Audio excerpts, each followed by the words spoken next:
Hi Mary, this is Stephanie and we're here with Courtney and we have also lost our own fathers and we have some ideas about what you just shared with Mariah on what you asked about how you can use this experience to touch others and also process where you are.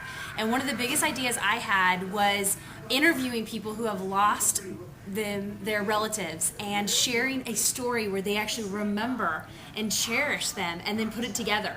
And so I was thinking of gifting you that idea or collaborating in some way, because I know tons of people who have lost relatives and have these beautiful stories, or almost like something that you've learned. I forget what it was called. It's like letters, it was like letters of gratitude from those who passed or something. I can't remember the exact name, but ultimately you think of a story that was gifted to you by the person who has passed on, and then write that based on the themes, like having chapter themes or something like that.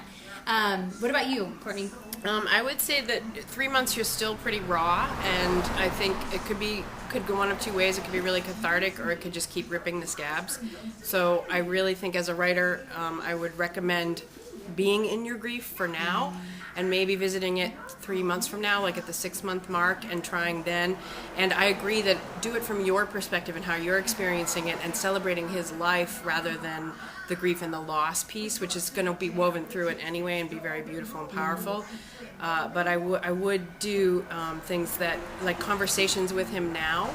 That's what I'm doing all the time. I talk to him every day. He goes snorkeling with me, and we hang out and have really beautiful conversations now, more than when we were alive and there was tension and there was disconnect. And so you can have a purer, clearer channel with him now, and you don't have to have special gifts or magic powers. It's just tuning in, because you knew that person, you lived with him for as many years as you did, and you know how he would act and interact, and yet now any obstacles or barriers to understanding are removed now that he's on the other side. Right. And he's willing to guide you, and he's there for you, and he's there for you just in a whole new, richer, deeper way. So That's such a beautiful point, and this is why Courtney's here, because she just describes it in such a powerful way, and she relates to, because she is also a writer.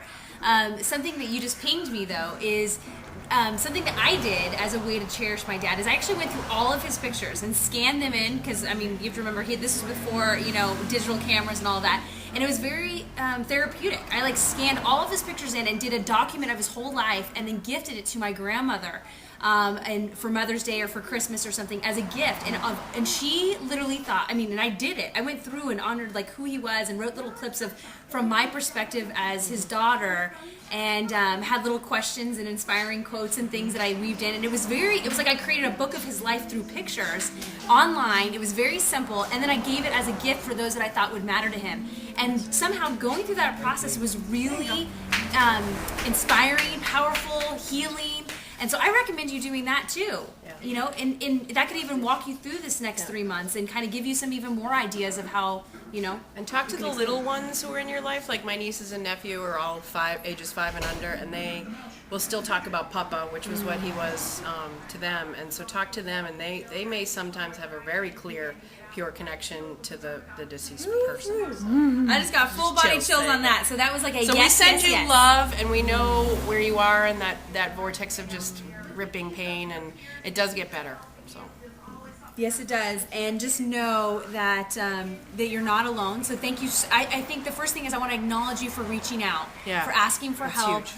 And that's a big, big one at this time. Yeah. And also know that we're here. You're more than welcome to either reach out to me directly or Courtney, or call us, and we'd be happy to kind of share with you and hold you in that loving space to know that we're here to support you in helping other people really heal in these moments of grief when you lose someone who's not on this plane anymore. Yeah. Even though it doesn't feel like a loss to us anymore because we're so connected. But thank you so much for reaching out, and thank you for asking for help. And we send you tons of love and loving energy and blessings. And hugs. And hugs. Lots of them. Go get lots of hugs from your friends all the time. It helps. Have a supporting community. That's a big one.